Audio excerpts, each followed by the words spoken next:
జై భీమ్. నేను మీ పిల్లి సుధాకర్, తెలంగాణ రాష్ట్ర అధ్యక్షుడు, జాతీయ మాలమన్నాడు. గత 3 రోజుల నుండి నేపాల్లో ప్రభుత్వ అనిశ్చితి కొనసాగుతూ ఉంది. అక్కడ పాలనా వ్యవస్థ పైన, మంత్రులు, ప్రధానమంత్రి పైన, అక్కడ పౌర సమాజం మొత్తం, యువకులు మొత్తం కూడా తిరగబడి అక్కడ ఉన్నటువంటి మంత్రుల నివాసాన్ని, పార్లమెంటు సముదాయాన్ని మొత్తం కూడా దగ్ధం చేసి వాళ్ళ ఆస్తులను కొలగొడుతున్నటువంటి పరిస్థితి. ఎందుకు ఇది కారణం అంటే, అక్కడ ఉన్నటువంటి ప్రధానమంత్రి కావచ్చు, మంత్రులు కావచ్చు, పాలకులు ఎవరైనా కానీ వారు అవినీతికి పాల్పడి వాళ్ళ పిల్లలకి రాజభోగాలు అనుభవించే విధంగా ఇతర దేశాలకు పంపడం జరిగింది.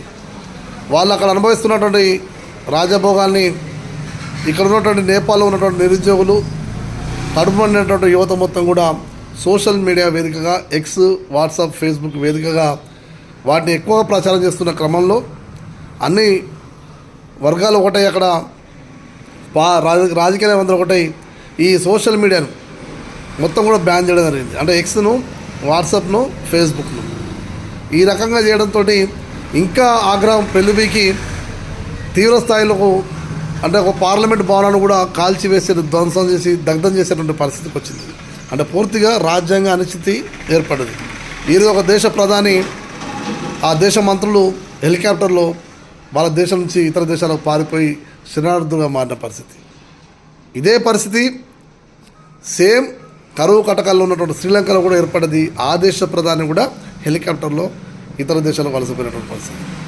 ఆఫ్ఘనిస్తాన్, బంగ్లాదేశ్, భూటాన్, ఇలా ఏ దేశం చూసినా కూడా ఆ దేశం యొక్క రాజ్యాంగం మొత్తం ఫెయిల్ అయింది. కాబట్టి పాలనా వ్యవస్థ ఫెయిల్ అయింది.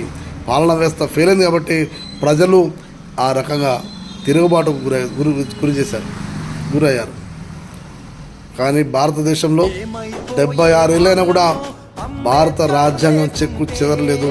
ప్రజాస్వామ్యం పడివడుతుంది. కాబట్టి ఇప్పటివరకు ఎటువంటి సమస్యలు రాలేదు.